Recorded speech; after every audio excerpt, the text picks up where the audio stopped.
আসসালামু আলাইকুম। আজকে আমাদের আলোচনার বিষয় হচ্ছে বিদ্যুৎ আবিষ্কারের ইতিহাস।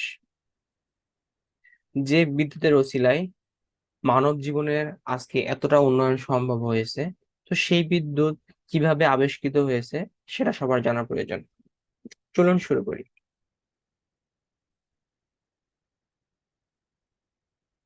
আজ থেকে প্রায় খ্রিস্টপূর্ব 600 বছর পূর্বে গ্রিক গণিতবিদ থেলিস সর্বপ্রথম তিনি রেশমের উপরে কোনো বস্তুকে কয়েকবার ঘষণের ফলে তাতে এবং ওই বস্তুটাতে ছোট ছোট কাগজের টুকরো আটকে যাচ্ছে। মানে থেলিস সাহেব সর্বপ্রথম কি করেন, উনি রেশমের উপর একটা দণ্ডকে ঘষার পরে কিছু কাগজের টুকরো সম্পর্কে যখন দুটো ধরেন তখন কাগজগুলোকে কি আকর্ষণ করে। তো তিনি এটা দেখে তিনি তখন এটাকে নাম দেন কালো জাদু। কালো জাদু। তো এই কালো জাদু এই ধারণা থেকে আমাদের বিদ্যুৎ আবিষ্কারের প্রথম আইডিয়াটা আসছে। তো এরপরে হচ্ছে আমাদের প্রায় 2200 বছর পর 1600 খ্রিস্টাব্দে একটি ডক্টর, ডক্টরের নাম উইলিয়াম গিলবার্ট। তিনি কিন্তু যেমন তেমন ডক্টর ছিলেন না, তিনি ছিলেন ইংল্যান্ডের রানী এলিজাবেথের চিকিৎসক। তো উইলিয়াম গিলবার্ট সাহেব উনি লক্ষ্য করেন যে শুধু রেশম নয়, কোনো একটি বস্তুর সঙ্গে অন্য একটি বস্তুকে ঘষলে তার মধ্যে একটি আকর্ষণ ক্ষমতা চলে আসে। যেমন ধরুন, একটি কলম যদি আমাদের চুলে বারবার ঘষা হয় এবং তারপর সেটি কয়েকটি ছোট কাগজের টুকরোর কাছে নিয়ে যাওয়া হয়, তাহলে সেই কাগজের টুকরো কলমের সঙ্গে কিন্তু আটকে যায়। তখন উইলিয়াম গিলবার্ট এই শক্তির নাম রাখেন কি? ইলেকট্রিসিটি। তো উনি শুধু রেশমি কাপড় নয় বা রেশম নয়, উনি আরো অনেক কিছু, দুইটা দণ্ডের উপর বা দুইটা জিনিসের ঘর্ষণের ফলে উনি এই বিষয়টা লক্ষ্য করেন। তো তখন এটার নাম দেন উনি কি? ইলেকট্রিসিটি। তো এভাবে ধীরে ধীরে ইলেকট্রিসিটির বিষয়ে মানুষের মধ্যে ধারণা আসতে থাকে। তো উনি একটা পর্যায়ে এই কোন একটা বস্তুর মধ্যে ইলেকট্রিসিটি আছে কি নাই সেটা পরিমাপের জন্য বা অস্তিত্ব, এই যে ইলেকট্রিসিটি আছে কিনা এটার অস্তিত্ব নির্ণয়ের একটি যন্ত্র আবিষ্কার করেন যার নাম দেন ইলেকট্রোস্কোপ। আর পৃথিবীতে আবিষ্কৃত এটি প্রথম মেজারমেন্ট যন্ত্র ছিল যা দ্বারা ইলেকট্রিসিটি মেজার করা যেত। তো আসলে উনি আসলে কি পেয়েছিল, এটা আসলে এটা চার্জ ছিল, তাই না? চার্জ ছিল। তো আমরা জানি চার্জটা কি, আসলে মৌলিক কণা সমূহের যে বৈশিষ্ট্যমূলক ধর্ম সেটাই হচ্ছে আসলে চার্জ। মৌলিক কণা কি কি দ্বারা গঠিত আমরা জানি, ইলেকট্রন, প্রোটন এবং নিউট্রন। তো নিউট্রন তো চার্জ নয়, তো মূলত ইলেকট্রন এবং প্রোটনের ধারণাটাই সবাই পায় প্রথমে। তো 1733 সালে এই চার্জের নাম রাখেন ধনাত্মক চার্জ এবং ঋণাত্মক চার্জ, এবং এটা নাম রাখেন হচ্ছে বিজ্ঞানী ডিউফে। এরপরে 1747 সালে বেঞ্জামিন ফ্রাঙ্কলিন চার্জের দুইটি প্রকৃতির নাম রাখেন আবার। উনি বলেন যে রেশমের ঘর্ষণের কাছে যে উৎপন্ন হয় যে চার্জটা তার নাম রাখেন ভিট্রিয়াস বা ধনাত্মক চার্জ।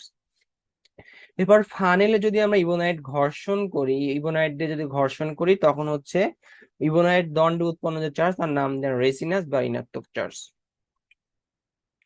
তো বেঞ্জামিন ফ্রাঙ্কলিন সাহেব তো 1947 সালে দুইটা চার্জের নাম দেন। এরপরে উনি 1752 সালে ওনার খুব শখ হয় ঘুড়ি ওড়ানোর জন্য। তিনি ঘুড়ি উড়াইতে উড়াইতে একটা সময় উনি কেন জানি যখন বজ্রপাত হয় ওনার কাছে এটা শখ মনে হয়। তো এরপরে উনি এটা এক্সপ্লেন করার জন্য উনি কি করতেছিল, 1952 সালের জুন মাসে একটি বৃষ্টির দিনে উনি আকাশে বিদ্যুৎ চমকাচ্ছিল। সেই সময় বেঞ্জামিন ফ্রাঙ্কলিন ঘুড়ি ওড়ান এবং তিনি সেই সময় ঘুড়ির সুতার সঙ্গে একটি লোহার চাবি বেঁধে দেন। সেই সময় একটি বিদ্যুৎ চমকায় যখন, তখন সেটা তার ঘুড়ির ওপরে এসে পড়ে এবং সেখান থেকে তিনি ইলেকট্রিসিটি সুতার মাধ্যমে প্রথমে লোহার চাবিতে আসে, দেন তার বেঞ্জামিনের হাত পর্যন্ত পৌঁছায়। আর এইভাবে বেঞ্জামিন ফ্রাঙ্কলিন হয়ে যান ইলেকট্রিসিটির আবিষ্কর্তা। তার ভাগ্যটা ভালো ছিল যে তার বিদ্যুৎ চমকানো মানে বিদ্যুৎ চমকানোর পরেও সে বেঁচে ছিল ইলেকট্রিক শক খাওয়ার পরে। তো এরপরে মূলত চার্জ পর্যন্ত আমরা আসলে ইলেকট্রিসিটি তেমন কোনো ভাবে উৎপন্ন ইলেকট্রিসিটি কোনো কার্যকর কোনো কিছু এর মধ্যে উৎপন্ন হয় নাই। তো এরপরে আমাদের একজন বিজ্ঞানী তার নাম হচ্ছে আলসান্দ্রো ভোল্টা। তো আলসান্দ্রো ভোল্টার একজন বন্ধু ছিল, তার নাম ছিল হচ্ছে গ্যালভানি।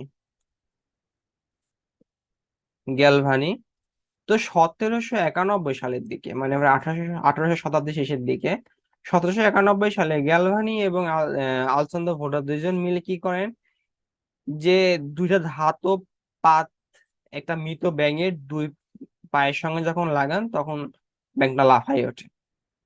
তো এই সময় গ্যালভানি ওটার নাম দেন হচ্ছে অ্যানিমাল ইলেকট্রিসিটি। বাট আলসান্দ ভোল্টা এইটাতে উনি স্বীকৃতি দেন নাই। ওনার মতে আসলে এটা হবে না, অ্যানিমাল ইলেকট্রিসিটি না। উনি মনে করেন যে এই যে দুটো ধাতব পাত রয়েছে, এই দুটো ধাতব পাতের জন্য ইলেকট্রিসিটি উৎপন্ন হয়েছে। তো এর নাম দেন মেটাল ইলেকট্রিসিটি। তো আলসান্দ ভোল্টা জিঙ্ক এবং কপারের কতকগুলো ধাতব পাতকে সোডিয়াম হাইড্রোক্সাইডে ভিজিয়ে এরপর একটা ব্যাটারি আবিষ্কার করে ফেলেন। তাহলে আমরা ফাইনালি আলসান্দ ভোল্টা কি আবিষ্কার করলো? ব্যাটারি। মানে আমাদের একটা সোর্স আবিষ্কৃত হইলো, এখন পর্যন্ত লোড আবিষ্কার হয় নাই। তো এরপরে হচ্ছে 1821 সালের দিকে, 1821 সালে আমাদের মাইকেল ফ্যারাডে সাহেব চৌম্বক সূত্রের উপর ভিত্তি করে রিজনেটর আবিষ্কার করেন। আসলে যেটা ঘটনা হয়েছিল সেটা হচ্ছে প্রায় 1820 সালের দিকে, 1820 সালের দিকে ক্রিস্টিয়ান নামক একজন বিজ্ঞানী ছিল, ক্রিস্টিয়ান অরস্টেড নামক এক বিজ্ঞানী ছিল। তো তিনি দেখেন কি, যেটা ধাতব পাতের মধ্য দিয়ে যখন ইলেকট্রিসিটি যায় তখন চারপাশে একটা ম্যাগনেটিক ফিল্ড বা চুম্বকীয়তা তৈরি হয়। তো উনি এইটাকে ব্যবহার করে 1821 সালে উনি একটি একটি জেনারেটর আবিষ্কার করে ফেলেন, এবং যার নাম দেন হচ্ছে ডিসি জেনারেটর। এবং ব্রিটিশ বিজ্ঞানী মাইকেল ফ্যারাডে 1820 সালে, 1820 থেকে 1830 এই দশকে আর কি, প্রথম বিদ্যুৎ উৎপাদনের বুনিয়াদী তথ্য আবিষ্কার করেন। তো এরপর আমাদের কি, ডিসি ব্যাটারির পরে আমরা পেলাম ডিসি জেনারেটর। এরপরে 1779 সালে টমাস আলভা এডিসন একটি ইলেকট্রিক বাল্ব আবিষ্কার করেন, এবং ফাইনালি আমাদের একটা লোড আবিষ্কার হইলো। আমাদের প্রথমে আবিষ্কার হলো ব্যাটারি, তারপরে হলো ডিসি জেনারেটর, এবং ফাইনালি আসলো লোড। এবং এই লোড পাওয়ার পর পর টমাস আলভা এডিসন এটা একটা ব্যবসা শুরু করে দেন। সেটা হচ্ছে, এবং এখানে ব্যবহার করেন যে DC generator. But DC generator সমস্যা ছিল সেটা যে, সেটা হলো 2-3 কিলোমিটার পর্যন্ত এটা কাজ করতে পারবে, এর বাইরে পারে না। তো যার জন্য তিনি কি করলো, প্রতি 2-3 কিলোমিটার পর পর একটা প্রোডাকশন ফ্যাক্টরি তৈরি করেন, এবং যার মাধ্যমে তিনি তার ব্যবসা শুরু করেন, এবং সাধারণ মানুষের মধ্যেও তিনি বিদ্যুৎ সাপ্লাই দেওয়া শুরু করেন। তো এমন অবস্থায় তার কোম্পানিতে আরেকজন বিজ্ঞানী ছিল, যার নাম ছিল হচ্ছে নিকোলা টেসলা। তো নিকোলা টেসলা সাহেব কি করলো, নিকোলা টেসলা সাহেবের মাথায় একটা ধারণা আসলো এসি নিয়ে, এসি ইলেকট্রিসিটি নিয়ে, এবং তিনি সেটা শেয়ার করেন হচ্ছে আমাদের টমাস আলভা এডিসনের সঙ্গে। বাট টমাস আলভা এডিসন তিনি ভয় পেয়ে যান যে তার ব্যবসায়িক ক্ষতি হবে, সেই দিক বিবেচনা করে তিনি হচ্ছে আবার নিকোলা টেসলা উনি বলেন যে এসি অনেক বিপজ্জনক একটা ইলেকট্রিসিটি, তো তুমি এটা চালিও না, তোমার এটা নিয়ে গবেষণা করার দরকার নাই। এরপরে নিকোলা টেসলা উনি হচ্ছে ওনার ওখান প্রতিষ্ঠান থেকে জব ছেড়ে দেন, এবং 1887 সালের দিকে ফাইনালি উনি এসি জেনারেটর এবং এসি মোটর আবিষ্কার করেন। এসি মোটর মূলত আসলে ইন্ডাকশন মোটর, ইন্ডাকশন মোটর। তো এর ফলে ইলেকট্রিসিটি বহু দূর পর্যন্ত নিয়ে যাওয়া সম্ভব ছিল, এবং এরপর ইলেকট্রিসিটি ব্যবহার বাড়তে থাকে, এবং নতুন নতুন ইলেকট্রিক যন্ত্রের আবিষ্কার শুরু হয়। বর্তমানে বা আমাদের বাসা বাড়িতে যে ইলেকট্রিসিটি ব্যবহার করা হয় তা নিকোলা টেসলার আবিষ্কৃত এসি কারেন্ট। বাট তার সময়ে এসি কারেন্ট তৈরি করার পরে এটা জনসমাজের মধ্যে ব্যবহার করার জন্য যে তাদের বলবে, বা তাদের মধ্যে যে প্রচারণা করা, সেখানে কিন্তু তার একটা সুযোগ ছিল না। কারণ ওই সময় এতটা সহজ ছিল না, কারণ ওই সময় অলরেডি ডিসি জেনারেটর দিয়ে অলরেডি একটা ব্যবসা শুরু করছে টমাস আলভা এডিসন। তো ওই সময়ে তিনি তার সঙ্গী হিসেবে জর্জ ওয়েস্টিং হাউস নামক একজন আমেরিকান প্রখ্যাত ব্যবসায়ী ছিল। তো উনি কি করেন, উনি টেসলার সঙ্গে, টেসলা থেকে উনি এসি জেনারেটর এবং মোটর কিনে উনি ব্যবহার করে সুফল পান, এবং আমেরিকাতে যারা থাকে আমেরিকাবাসীদের উনি তখন বোঝানোর চেষ্টা করে যে এসি এসি যে ডিসি থেকে বেটার, বা ভালো সেটা উনি ব্যবসায় উনি বলার চেষ্টা করে, এবং আমেরিকাবাসীদেরকে উনি সেটা বোঝাতে সক্ষম হন, এবং তখন আস্তে আস্তে এসিটা ব্যাপকভাবে ব্যবহার শুরু হয়। এরপর আসি আমাদের কিছু বিজ্ঞানী সম্বন্ধে একটু জেনে নেই, সেটা হচ্ছে অ্যাম্পিয়ার সাহেব। ইনি কি করেন, ইনি আমাদের কারেন্ট সম্বন্ধে আইডিয়া দেন, তো যার জন্য তার নাম হচ্ছে অ্যাম্পিয়ার, তার নাম অনুসারে কারেন্টের একক অ্যাম্পিয়ার রাখা হয়। কারণ আমরা কি জানি কারেন্ট মূলত কি, কিউআইটি, মানে কুলম্ব পার সেকেন্ড। তো কুলম্ব পার সেকেন্ডে আসলে কি বলে, কুলম্ব পার সেকেন্ডে অ্যাম্পিয়ার বলা হয় মূলত। যেহেতু এই আইডিয়াটা আসলে ডিফাইন করেন হচ্ছে ইলেকট্রিসিটি কারেন্ট, আইডিয়াটা ডিফাইন করেন অ্যাম্পিয়ার। এরপরে আলসান্দ্রো ভোল্টা। তো ভোল্টা উনি ব্যাটারি আবিষ্কার করেন, এবং তার নাম, তার প্রতি সম্মান রেখে তার আমরা ভোল্টেজের একক রাখি হচ্ছে ভোল্ট। এরপরে হচ্ছে জর্জ সাইমন্স ওহম, উনি মূলত রেজিস্ট্যান্স, ভোল্টেজ এবং কারেন্টের মধ্যে একটি সূত্র আবিষ্কার করেন, যা বিখ্যাত ওহমের সূত্র নামে আমরা জানি। তো সেই সূত্র এবং তার নাম অনুসারে রেজিস্ট্যান্স একক ওহম রাখা হয়। এরপর যে আমরা যে বলছিলাম যে জর্জ ওয়েস্টিং হাউস, বিখ্যাত মানুষ, নিকোলা টেসলার যে এসি কারেন্ট উৎপন্ন করেন, সেই এসি জেনারেটর এবং যে এসি মোটর বা ইন্ডাকশন মোটর, সেটা আমেরিকাবাসীদের মধ্যে উনি বোঝান, এসি ডিসির মধ্যে কোনটা বেটার সেটা উনি বোঝান। এবং তার পাশে বলছিলাম যে যে ওনার পাশাপাশি উনি ডিসি ডিসি সাইড নিয়ে অলরেডি থমাস এডিশন হচ্ছে lot of respect of my many contribution, মানে উনি অলরেডি ডিসি সাইডটা নিয়ে মানুষের মধ্যে একটা প্রচার প্রচার করে উনি এটা অলরেডি পজিটিভ ইমেজ রেখে রাখছে।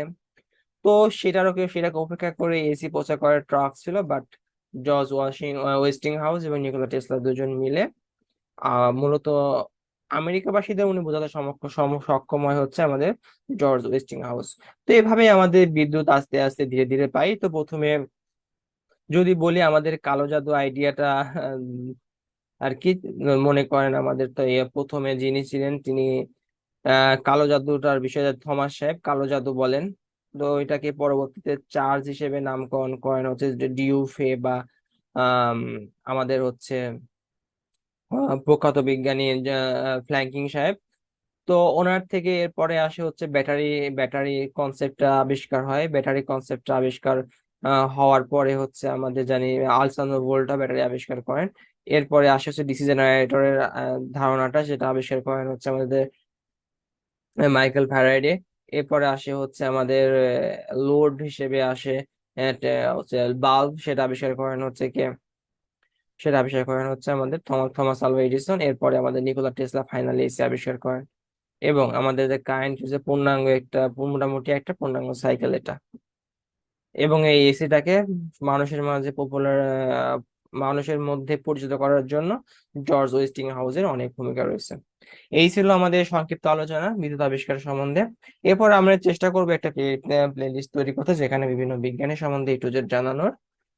তো আমাদের পাশে থাকবেন। ধন্যবাদ সবাইকে। আসসালামু আলাইকুম রহমতুল্লাহি